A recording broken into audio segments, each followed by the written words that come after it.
It's not a cake. Hello, everyone. Are we all here? Yes. Nobody missing?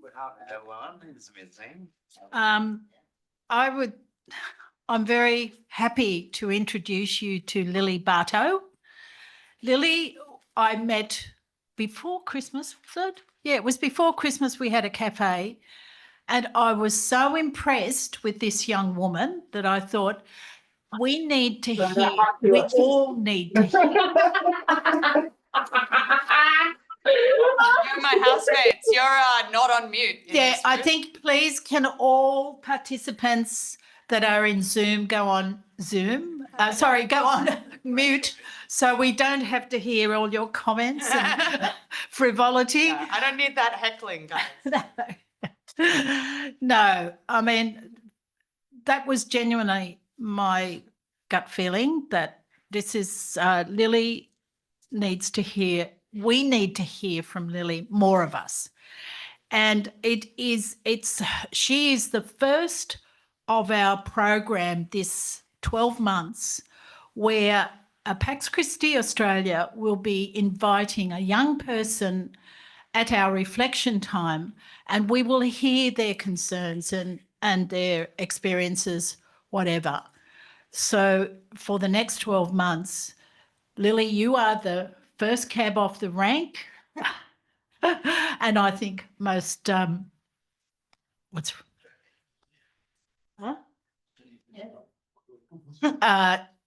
you're very welcome, and we look forward to hearing what your experiences and your activism. Thank you.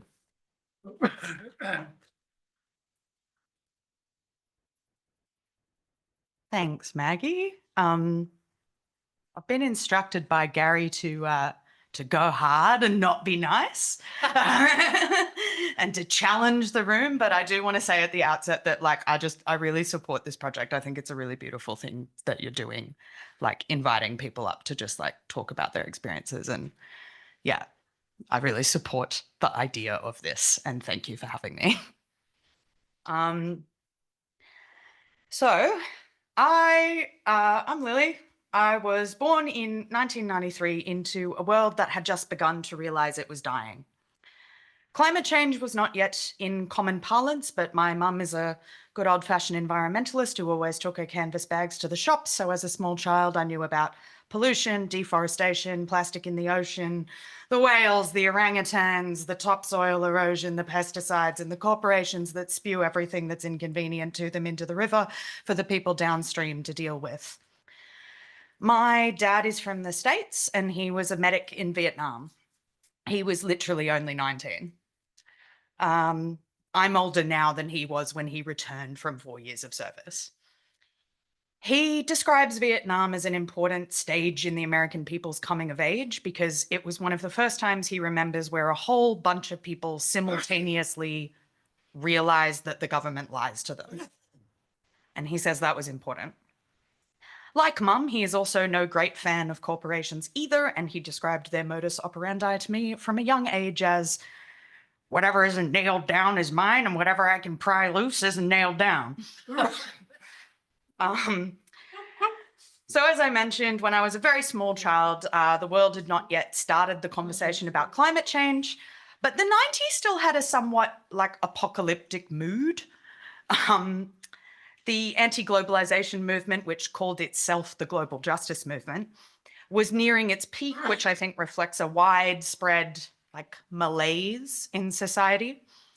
And it wasn't quite yet existential in the way that it is now, but large collective bodies of people were loudly expressing that they were no longer buying the progress narrative, that everything just sort of naturally gets better for everyone forever.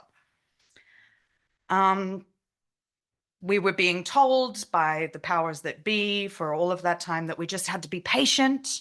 We'll hit some bumps in the road, but one day Africans will have mobile phones and racism will be gone and women will be CEOs and technology will free up everyone's time to pursue soul-nourishing activities like art.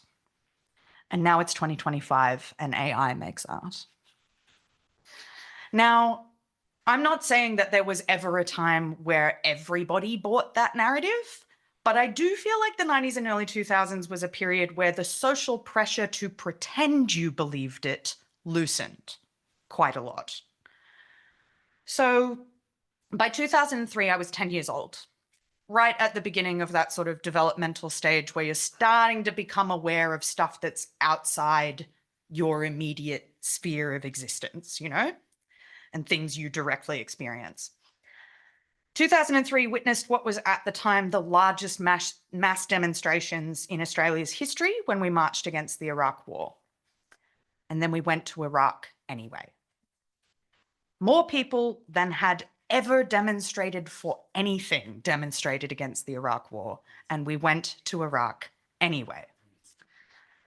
Now, I certainly couldn't have articulated this as a 10-year-old, so I'm being a little bit teleological here, but I think that did something to me and other people that are roughly my age, in that it showed us in front of our own young eyes that marching doesn't work.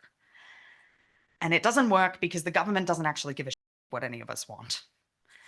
Public sentiment is simply not what they are optimizing for. It showed us that appealing to the ethics or the moral compass of our elected so-called leaders also doesn't work. There's kind of this like unspoken assumption that runs through a lot of the logic of the, I guess, like the received wisdom around campaigning and organizing that, you know, if we speak truth to power and we band together and point out the moral flaws in our society and we all speak with one voice, everyone will see the light and our leaders will go, oh yeah, you're right, directly facilitating the deaths of tens of thousands of civilians so that we can secure cheap oil is wrong. You're right. I'll just set about dismantling global capitalism now, leave it with me. And the idea is that they will fix it for us. If we bring the attention, like bring their attention to the problem, they will then fix it. But we went to Iraq anyway.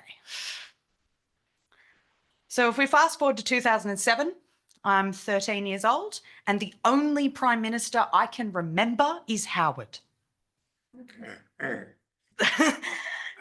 The only US president I can remember is Bush Jr., W.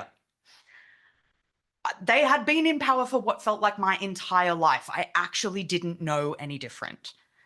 And then the tide turned and we elected Kevin Rudd and America elected Obama. And everything was going to be different now because the good guys were in power. His slogan was literally hope. I think that that will prove to be the last time that making your slogan hope is ever effective again, at least for a long, long time. But the bad guys were gone. Yay! Democracy prevails. And then nothing really that substantively changed.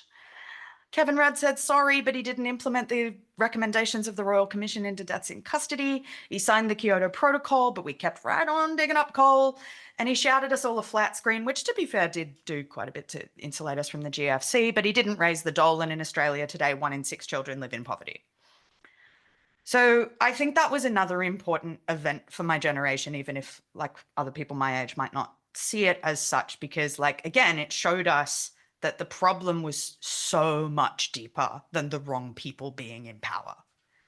Like, I kind of wish that was the problem, because that problem has an obvious solution. You know, you can just, it's done. But if the ship is sinking, changing the captain doesn't stop the water from streaming into the hull. Obama bailed out the banks and the world kept on turning. Around a similar time, I couldn't be bothered to look up what year it was, an Inconvenient Truth came out, and now the whole world knew the words climate change. Everybody knew about it. And we did nothing. And people marched and shouted and researched and wrote letters and signed petitions, and still we continue to not even come close to adequately addressing the fact that we're steadily destroying the Earth's ability to keep us alive. Everyone knows now. There are conspiracy theorists, and there will always be them, but no one takes them seriously anymore. And while they might be loud, they're few in numbers. The problem is not that people don't know.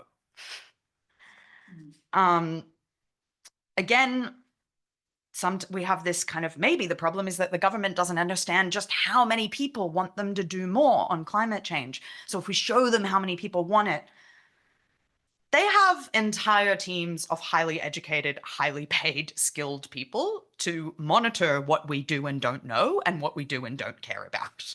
So what they know full well that we're mad at them about the way the world is, but no amount of marching can compete with the hard, raw material power of money and resources. That made me, and I think lots of people in my generation, draw the conclusion that until and unless our movements actually materially threaten the mechanisms by which our elected and corporate rulers accumulate and consolidate wealth, they shall not be moved. Now, there's this line from some pop culture article that I forget the name of, and this line has stuck with me. And on the one hand, I think it's like reductionist and kind of naff, but on the other hand, I think it speaks to something real. And the line is, Superman is dead, we live in the age of Batman. And what I think is super real about that is that I do feel like my generation and all the younger ones are just like a bit darker and a bit more cynical and jaded at a younger age than potentially previous generations were. So hope narratives not only fail to resonate with us or motivate us, they actually kind of shit us up the wall. There's a term for this, it's hopium. Hopium narratives tell you that if you do this one simple thing and you encourage everyone you know to do this one simple thing, then we'll be okay. We'll turn the tide of global civilization and we'll turn the whole thing around. Just make sure you rinse out those cans before you put them in the recycling. Hopium pushers will send you emails that start with things like, Lilli, there has never been a more important time to stand up and be counted. Hopium pushers will tell you that resistance is both fun and easy. They present fighting for justice as being a similar emotional experience to attending a weekly dance class with a nice group of like-minded people. Hopium pushers would generally rather receive your donations than your opinions. But all of that might be forgivable if hopium pushers didn't lie to you about how power works. They're still telling us that if you stand up and be counted and you use your voice, withdraw your consent, but not your labor, because that's illegal, that power at the top shifts in response to the mere expression of a popular opinion. And that cynicism brings me to an example that I wanted to use. I don't think I don't want to get too bogged down in this example, but I think it's just like a micro example of the kind of trends that I'm talking about, like manifesting in our organizing. There's this like perennial debate in a lot of peace movement spaces about like, do we want to be peace activists or do we want to be anti-war activists or like anti-imperialist activists or whatever? And I want to be clear, I did not come here to disrespect anyone. And if you identify as a peace activist, I'm not telling you to stop doing that. You do what you like as long as you're doing stuff, because ultimately I think it matters what we do, not what we call ourselves.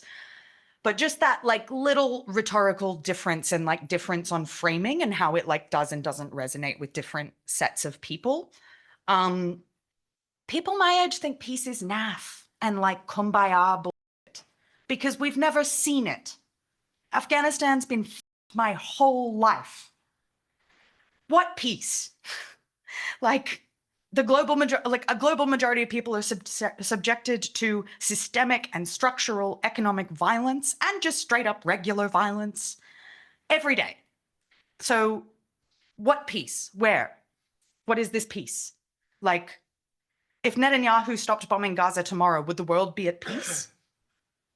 So we don't really conceptualize what we're doing as fighting for peace. We're fighting for collective survival. It's not very utopian. It's grim.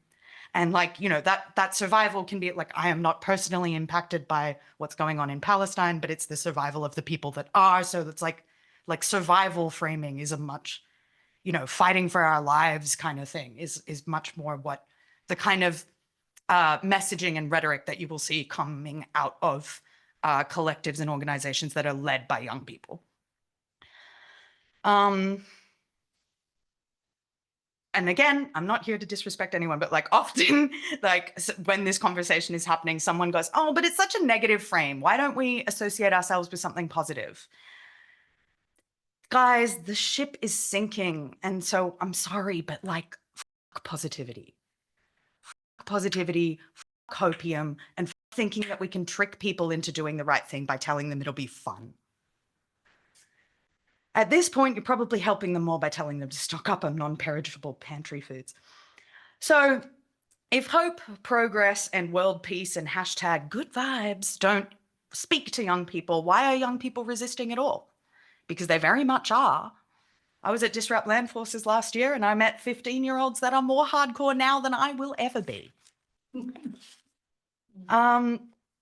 There's two main attitudes towards this that I observe within the movement spaces that I'm involved in. And I'm going to try and describe them and characterize them, but I confess that what I'm about to do is put words in a whole bunch of people's mouths, ruthlessly homogenize a whole lot of diverse people doing diverse thinking, and engage in practicing psychoanalysis without a license. But here we go. So one kind of strand of thought is, to me, like a revolutionary adaptation of the progress narrative. I think that's understandable because across history, you can see that whenever we as collective humans, as a society or a collective social body or whatever, try to flip the script on something, you can always detect the echoes of the old script if you read between the lines of the new one, because we actually just can't change that fast. And you can't just instantly shed all of the conditioning of the old script, even if you hated every second of the play. This modern adaptation of the sort of manifest destiny progress narrative is basically still that stuff on average across the ages has steadily gotten better, but we're currently stuck in this rut called capitalism. But eventually the people will rise up and overthrow capitalism, and then the progress can continue because it will be evenly distributed.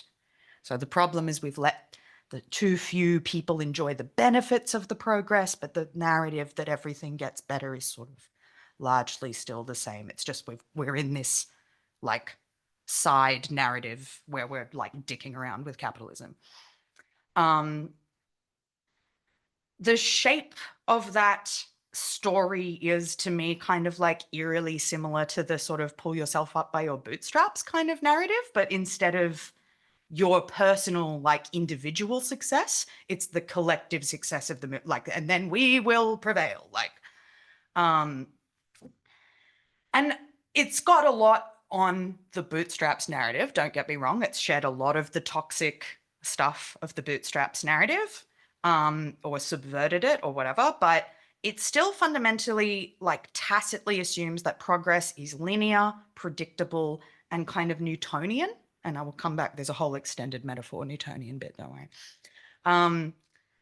So it's if the movement does X, then Y will happen. And the arc of history bends toward justice and all of that. And you can take that narrative to a lot of different places. But again, one just sort of micro example of when it manifests is we got to make an umbrella organization.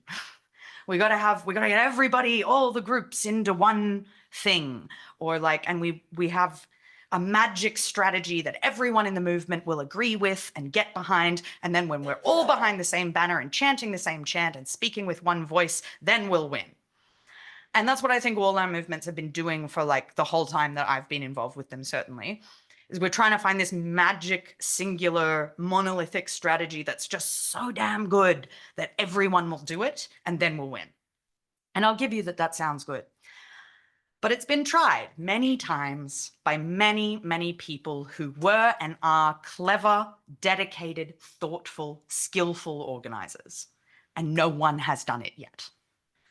So when I reflect on why that hasn't happened, despite countless competent people trying really hard to make it happen, is that I think we're now seeing the social conditions under which these sort of grand narrative strategies break down, because the world is too complex, too materially interconnected, but socially fragmented, and just happening too bloody fast. So we're in the realm of quantum social change now. So under most conditions you encounter in your day-to-day life, Newtonian physics works just fine. It can tell you where the ball will land. It can tell you that the bridge will stay up if a truck foot goes across it. It's good stuff. But as physicists started to realize in the 1920s, there are sets of circumstances under which Newtonian models break down and can no longer accurately predict outcomes. And in fact, it's provable that some outcomes are not predictable at all. I think we're in an age where we're like running up against the limitations of our Newtonian organizing models, and we're starting to encounter the places where like they don't quite work, or they go off in a different direction to what you thought, and yeah, different outcomes start falling out of them. So this brings me to the second broad strand of thought that I observe emerging across the movements I work in.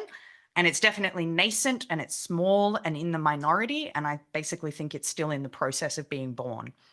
But I'm going to call it, for the sake of having a name for it, the dark horizon frame, which I've stolen from this zine, which is very good. And it's called Beyond the Dark Horizon. I find this narrative actually more compelling and ironically more hopeful than the Hopium one, because I find it believable. But having said that, what would I know? Like, actually, what would I know? Like, none of us, all of us in this resistance business, we're just experimenting and seeing what happens when we do stuff. None of us actually knows what works, because if we knew that, we would have done it and won by now. So we're all just experimenting, and yeah, I prefer to organize in spaces that are self-aware about that and don't lie to their new recruits by saying that we have all the answers and we already know how to win, because we don't. So I'm going to quote from this. It's a little bit like poetic and, you know, it's a bit arty. Bear with me. Where to my eye the ground and sky meet lies the horizon. Moving with my perceptual field, the horizon is a place that is nowhere and everywhere, whilst never being here. The horizon is always there, over there at the limits of my visual field. There is something maddening about never being there at the horizon, because as I move, the horizon moves. When I move, my limits change. I cannot know what is happening at the horizon. Life there is uncertain to me. It is a thoroughly unintimate encounter, devoid of touch, smell, or taste. In darkness, I encounter uncertainty, and in the undarkening of the world, I experience unknowing. To those animals who have sought to survive amid the totalitarian presence of mass extinction culture by embracing the dark of night, in darkening, through becoming unknowable or non-localizable, the darkness has become a means of escaping the gaze of totalitarianism. I do not find darkness to be lightlessness. Endarkenment strikes me as a space of dark light, not a blinding brightness that renders the world unseeable, but a cool and gentle light that is blended with the intensities of darkness. Dark light is fuzzy and shimmers with beautiful indefiniteness, affecting the space so that all is undefinable. I imagine the dark sun rising. I see a dark sun rise just beyond the horizon. It's uncertain and undefinable, but I see it like a beech tree lit by the moonlight on a clear night. Quite different than the blinding artificial lights of transhumanist prophets, the dark sunrise is a pessimistic, beautifully somber light. An apocalypse, uncovering that hidden by the blinding light. The dark sunrise is the destruction of the future world prophesied with the sacrifice of the flesh that is the living world. There's mourning within the morning of the dark sunrise, and there's a dawn chorus that is unlike any I have heard before. There's beautiful music to dance to on this day. Here, as I dance, I am the horizon of another, existing at the limits of their visual field. So the dark horizon frame kind of contends that the world that we live in is ending, but the project before us is not to prevent it from ending. It is to learn to hold each other lovingly through catastrophe and to midwife the new world that will take its place. That world won't be perfect either. It won't be free from oppression, and it won't be fully automated luxury gay space communism, but it will be young and impressionable. At this point, people usually turn away from this frame because they think what it's telling them is give up, it's too late. Or a slightly more generous read might be just wait for society collapse and then like build communes in the ashes or something. But it doesn't say either of those things to me. When a community knows that a cyclone is coming, it doesn't just say to itself, well, it can't be prevented, so there's nothing to do but wait. they don't sit on their hands and wait for the cyclone to come, and they don't give up on their community, even though they accept the inevitability of the cyclone reaching them. People wrap their mattresses in plastic, they sandbag stuff, and amazingly, they actually don't tend to fall into sectarian arguments about the most effective way to mobilize people to evacuate the town. They just do it. And another thing they don't do is go around telling people that if they elect more Greens and independents into the Senate, they can prevent the cyclone from making landfall. Nor do they show up in numbers on the beach flying kites to show the cyclone that they don't recognize its authority. They recognize that the cyclone is bigger than any of them, and to get through it, they need each other. There's another saying that I can't remember where I got it from that's something like, when old ideas are shown to be unviable, people will pick up whatever other ideas are lying around. The more time I spend doing movement work, the more drawn I am to the idea that, like, we're not in control of what happens. Our task at minimum is to make sure that when it all falls apart, so like now, there are more of our ideas lying around than there is fascism lying around. The world is going to change immensely over the next few decades, regardless of anything we do or don't do. And also, we're living in an age where the power structures that have conditioned our lives for so long are crumbling, partly because good people have fought hard for a long time to bring them down, but also because, as many of us have been at pains to point out, they were always inherently unsustainable. They were never going to last forever. That's literally what we've been saying the whole time. This doesn't work forever. This can't go on. So to me, accepting the inevitability of living through a collapse is liberating rather than a cause for despair. It isn't idly waiting for a definite future to take shape and arrive, and nor is it like thrashing at it, trying to prevent its arrival altogether. It's leaning into the world's complexity and being liberated by the knowledge that you don't have to come up with a perfect plan, because there's no such thing. There will be no one plan. If we manage to have a revolution, what actually happens will not have been planned by anyone.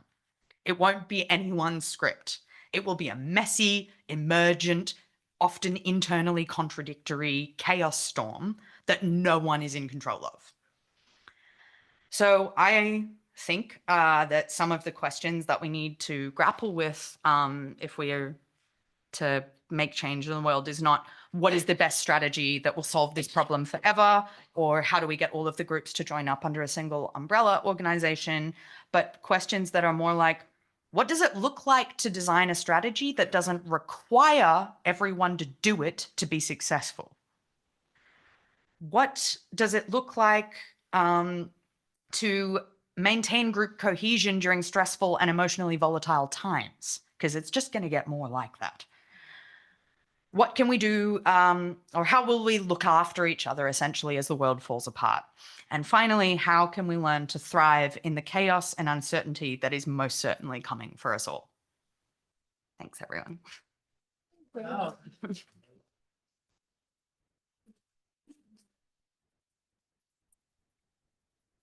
Wow, stay there.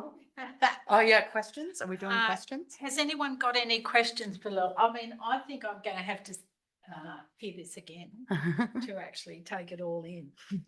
But what an amazing Thank you for having presentation. me, Maggie. Yeah. Has anyone got any questions?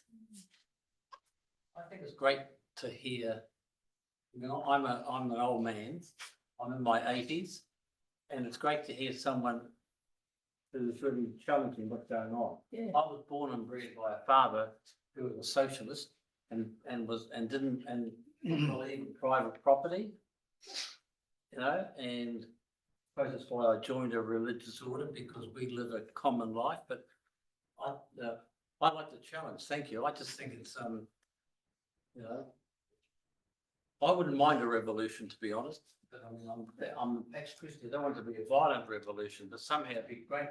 Oh, I thought to be clear, I'm not anti-revolution. But I thought, like, we didn't learn much from COVID. It changed the world in many ways, but we didn't actually learn much from it to make other changes. a lot of the men that in my order, would not even be able to even think of this because they don't think about football. So it's interesting. Thank you. I just think it's, I've got a lot to think about. I like to hear it again too. Cheers, Gary. Yes. Yeah. Would anyone else like to make a comment or ask a question? Actually, my reaction is one, not to look for questions. Okay. And my reaction is to actually take time and ponder. And to look for questions too quickly means we're not pondering sufficiently. No. Okay. Yeah. Fair enough. Fair enough. I'm not pondering sufficiently anyway. I'll talk about others. Marita. I'd just like to know your opinion of the big movements in America, big marches over the weekend. Like right now. Yeah. Yeah. Look, I think, I mean, I'm not there and I'm not particularly connected to anyone over there who's like on the ground. But from the outside, what that looks like to me is many, many previous years of organizing bearing fruit. Like, it's not a spontaneous eruption of rage. Like I mean, all moments like this kind of are, in the sense that you, like I was saying, it's like you can't script them. Like no one, there's a, Rosa Luxemburg wrote about this. It's like we can't like orchestrate a revolution like it's a symphony. Like it's definitionally uncontrolled. Like it's people, because their material condition, like, you know, like to go the Marxist route, like to take Rosa's cue of like, you know, the people's material conditions get to a certain point where they're so bad that people go, no, fuck this. And like they rise up. And like necessarily that is not, you can't, like the leadership of the party or the trade union or whatever, it doesn't go like send everyone a memo that's like, all right, guys, today revolution at 3 p.m. Be it, if you could get there 5 minutes early, that'd like, Yeah. you know, like that's not how it actually happens. So yeah, I guess I'm really encouraged. I've been like kind of waiting for something this big to erupt since Trump got back in. And yeah, I guess one other reflection I have I was talking to a really interesting anarchist from New York who was over here for a bit, and she's gone back over there now. And I was saying to her, I was like, I feel like Americans just have like a fight in them that like the Australian like body politic doesn't have. Like they're just, for better and worse, like they have this like willingness to defend what they believe in, even if what they believe in is bad, but like both, like the left and the right have that in America. And I'm just like, and she was like, well, we don't expect the state to do anything for us, so we've got nothing to lose from tearing it apart. And I thought that was a pretty interesting point, like, you know, which could lead you down an accelerationist rabbit hole very quickly if you let it. But yeah, I thought that was an interesting reflection from her that like, yeah, like that's one of the reasons that I'm really into building like community controlled infrastructure and like alternative ways that are like outside, like mutual aid, basically ways that are to meet our survival needs that are outside of the capitalist like system of property relations, so that we don't need them. And then we can burn it down because they don't have anything we need. Just Marion. a question. How are you youngies feeling about the restrictions being placed on university students in terms of speaking out about a range of things, not just in America, but here as well? Yeah. Does that frighten you? Oh, yeah. And what can you do about it? One thing, I guess, so just for I'm 31. I haven't been a student for a while, but yeah, but I am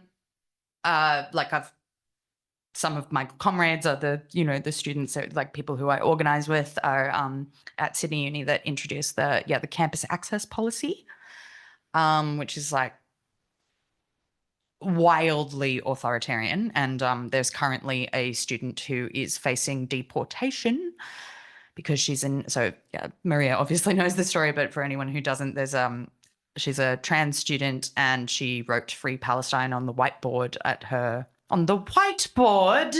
with a whiteboard marker, not a permanent marker, at the end of a particular shoot that she had. I don't know how many times she did it, and then, yeah, she's been like suspended. And then because she's an international student, if she's suspended, then she loses her visa and she could get deported. And she's transitioned in the time that she's here. And it's where she's from is not a particularly safe place to be a trans woman, which is awful and precisely the sort of thing that we were all saying would happen if they introduced that policy. So yeah, I think yeah, the students are incredibly they're so amazing. Like they are scared. Like they won't tell you that because they're 21. So they're like, no, I'm not scared. But like they are, but they are also like so resolved that they're like their response to that kind of thing is like, all right, well, we better start organizing prison solidarity networks then, because some of us are going to end up in prison. And so like, you know, like they're just like, all right, that's the task. Like, all right, the stakes are this high. All right, that's what we're doing then. Like they're not like they're scared, and like I'm scared. Like, yeah, I'm scared. But I think there's a really beautiful like response happening to that in like a lot of corners of the movement that isn't paralysis. It's like, okay, like harm minimization. Like, what do we do? Like, yeah. And like I give legal briefings before actions to people. That's a thing that I can do for you if you need it. And the legal briefing I give now is really different to the ones I was given in like 2018. It's a pretty different like picture I'm painting for people.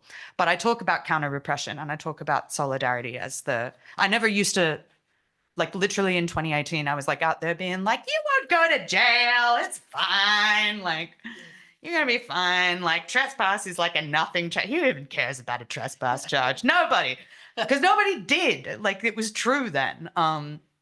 And yeah, now I do like a whole segment of the legal briefing that is not about the law and it's not about your rights. It's like, okay, if you cop really brutal police repression, here's some like strategies to like keep everybody together. Because part of how that works is it makes you fight. They put you under so much stress that the organizing relationships fall apart because everyone is not their best self when they're being repressed by the state. So like, yeah, there's a lot of really good work happening.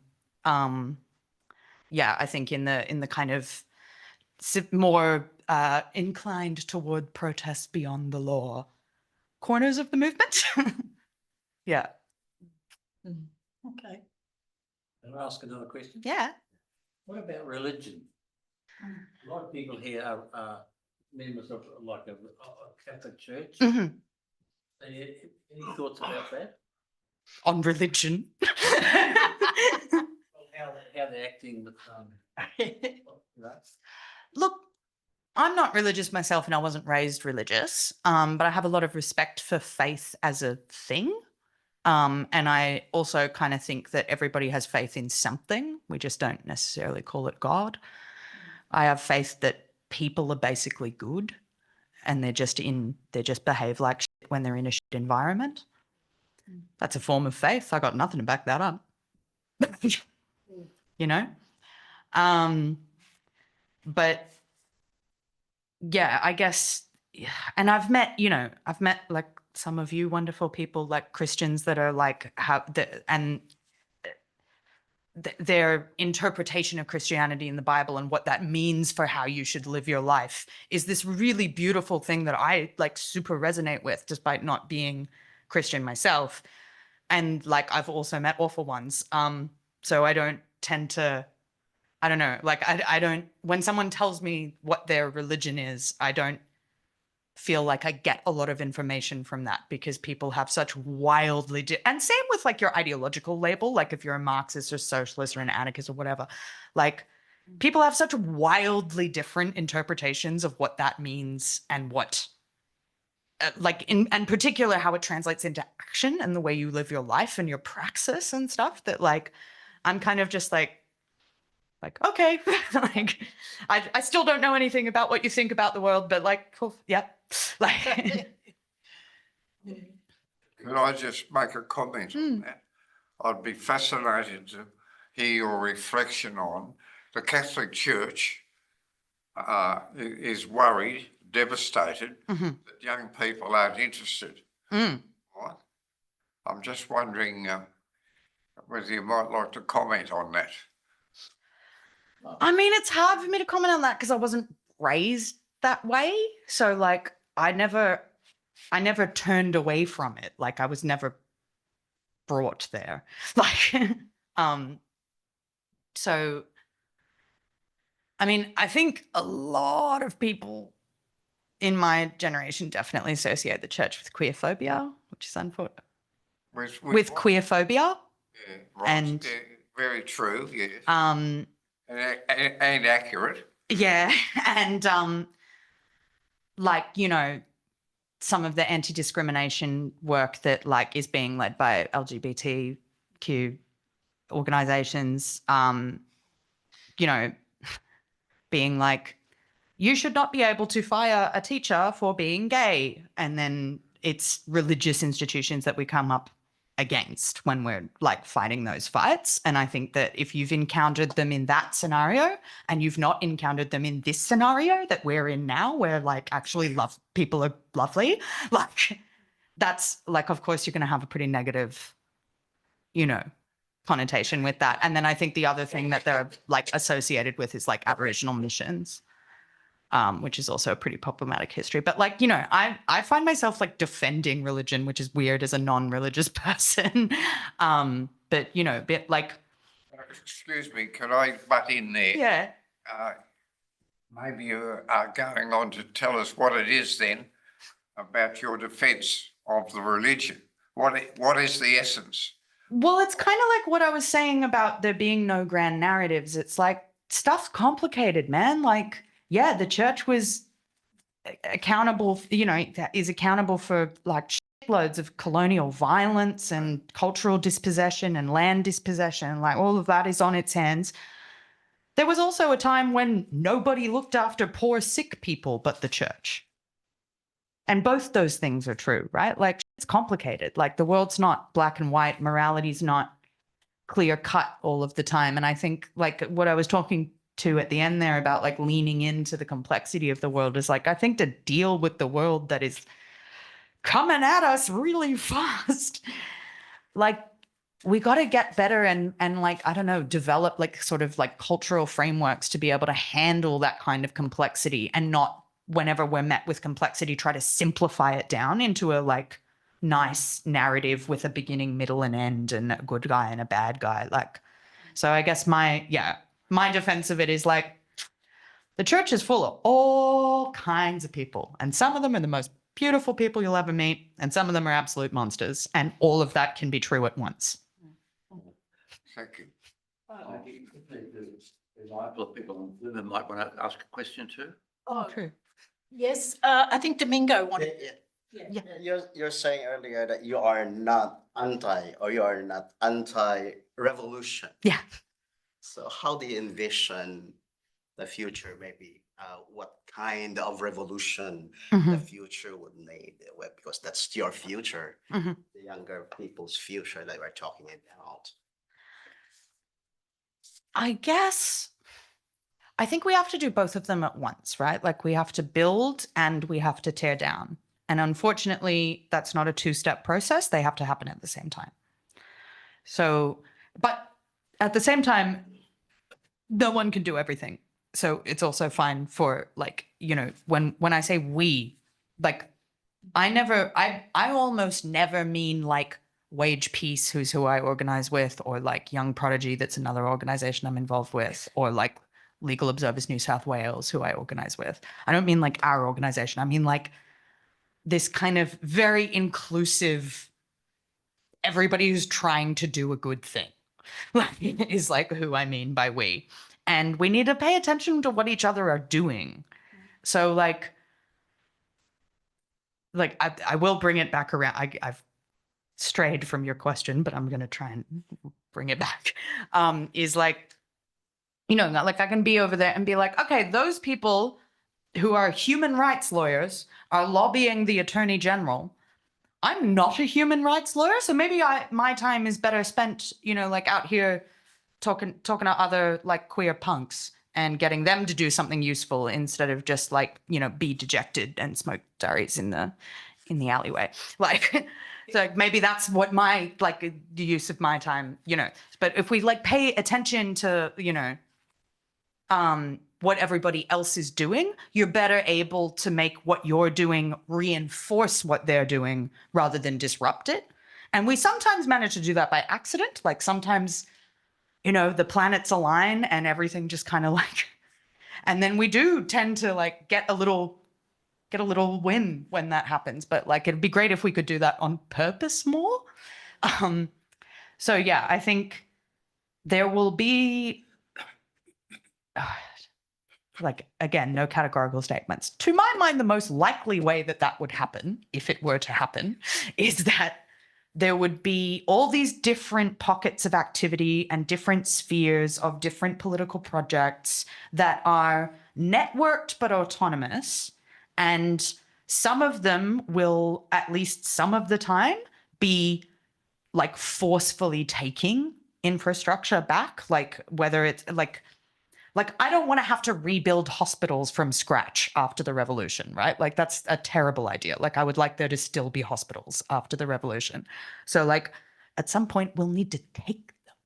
Like, but there are also like, you know, building, like the building side of the coin is, are there like networks of practitioners that are able to staff those hospitals? And where do they get food if we're not paying the, like, you know, if we don't want it to be driven by money and everything, like, like how do they get their needs met? Like how do they, you know, so all of the like provisioning of people's needs and they're actually like meeting our basic survival needs, like that's a whole sphere of political activity that needs to happen. But that does not replace or supplant the need to do the sort of more directly confrontational, pressuring, shaming, like creating, like really like taking power away from the people that have too much of it, because they won't let us build our utopia if they still retain all that power. Lil, Yeah. do you want to call for questions on Zoom? Because I think they're Oh. hearing you. Okay. In case the people on Zoom can't hear the people in the room, you are invited specifically to ask a question if you'd like So to. they have to unmute. But you would have to unmute to do so because we can't see the chat. See them. Oh my God, I'm in an infinite regression. Oh, great. They're in I'm the next too room. nervous just to put on speaker Okay. because it's been playing up. They're in the next room. I don't think anyone's doing questions on Zoom. Doesn't look like It's it. fine. Okay, cool. Thank you. Thank you, sir. They put a question in the chat. They put in the chat.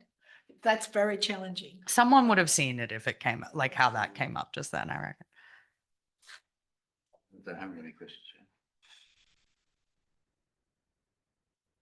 Yeah. While we're waiting, a great book that I drew a lot of my talk from is called Hospicing Modernity. I can't remember the name of the author off the top of my head. Hospicing Modernity. It's a good read. Yeah. And what was the first one? Hospicing Modernity. Hospicing. Yeah. Is it hospice? Yeah. Yeah. Hospicing. Thank you. Modernity. Yeah. It's like something my grandsons ought to read. Ricardo de Oliveira, the authors up there on. Oh, is it? Oh, did my partner put the name in? He probably did. You might have a question. Could I ask a Keith Thuter here? Could I ask a question? Lilli, this is a most brilliant presentation. Have you been able to give that presentation to other peace groups And if so, what was their reaction? Or peace and environment, human rights organizations, etc. What was because you're challenging the basic paradigm under which we've tended to operate. So I'm just intrigued to see what sort of feedback you've had from other groups. Thank you. Brilliant presentation. Oh, I haven't. This is the first time I've given it. So I'm afraid I don't have great insights about the reaction from other groups. I think that I guess when I've talked about like sort of collapse narratives as opposed to the kind of like 350.org, like we can do it kind of vibe. I think a lot of people, and I think I went through a phase of this for sure, like where you've invested in the climate movement specifically because you've invested so much time and energy in the idea that we can stop climate change. It's really hard to let go of that, particularly once you've told a whole bunch of other people that we can, and then you are like, oh, that wasn't true. Like, so I think it's harder. I think, yeah, ironically, the climate movement, I think, has some of the most resistance to the idea that maybe the project isn't to stop society from collapsing because maybe society's the problem. And the collapse of society, that will be the cumulative effect of climate change, capitalism coming to the end of its abilities. Totally. And the, armaments companies taking over the world. Totally. And the state captured by global companies of state governments. Right. All kind of. It's just all of it. Yeah. Like, I mean, one of the things I like about collapse, and one of the reasons I don't qualify it with like ecological collapse or economic collapse, like, is that I think it's all of them. Like, it is just the fundamental, like, lack of resilience in the system, or actually the system's very resilient, but like it was never gonna last forever. You can only exploit your way to power for so long before you run dry. Like, but yeah, I do think it'll be this like very complicated, drawn out, multi-factor thing that isn't. It's yeah. Some other philosopher has this concept. I forget his name as well. You can tell I'm really great at remembering where I heard things. He has this concept of a hyperobject, and it's like something that you actually that is so big and complicated that you can't hold all of it in your mind at once. And I think collapse is like that. Like he's talking about climate change in the book that I read where he talks about it, but it's like you can look at an aspect of it, like you can hold in your mind, like, climate change and like insurance markets. Okay. And then you can hold like polar bears and like Bangladesh flooding, but like you can't actually like think about all of climate change at once. Like our brains just can't, like we are but human. And I think collapse is like that too. And hopeism still comes into it because there's still then the thought that with community organizing, yeah, we can get through the collapse. I think we will get through because I also don't mean 100% of people die when I say collapse. Like, people will live through it 100%. Like, it's just the next fate. Like, people survived the collapse of Rome. Like, and like while Rome collapsed, there were probably lots of like, goat farmers out in like Anatolia and stuff that were like, Emperor who? Like, oh, didn't you hear the Roman Empire collapsed? The Roman what? Like, didn't affect that. Like, so like what is collapsing and how and for whom and like, like that's also. We are such an interconnected world. And if there is a nuclear war, then we're all starved. Well, yeah. Don't know what to do about that, to be honest. That's the end with the collapse. Yeah. That is kind of the final collapse. Yeah. With a nuclear winter, and then we're just all gonna fizzle out. Those who have survived the initial blast. Yeah, or we'll live in bunkers, and there will be folk music about the bunkers, and like that's what I mean. Something always keeps happening. Well, what a night, hey? Thank you so much for having me. Lil, that you were here. We're in for a bit of a rough ride, are we, this year? Yeah. And every year from now. No, from now. Just something. Oh, Just thank you. something from us. Aw, To thank you. thanks, for, everyone. For all of your effort. And, you know, we'll be hearing other stories Yeah. and experiences Definitely. throughout the year, but we might even call you back sometime. Check in. Check in. Yeah.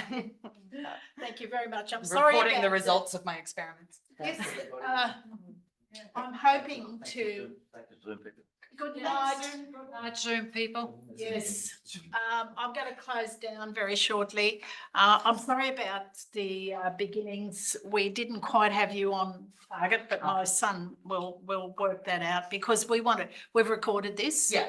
And we'll make it available when it's edited. So it was Amazing. good, but thank you very much. Yeah, great. Thank you. I wonder whether I might check Oh, you read the Oh, yeah. poem or whatever. Your son's coming in very Oh. hard.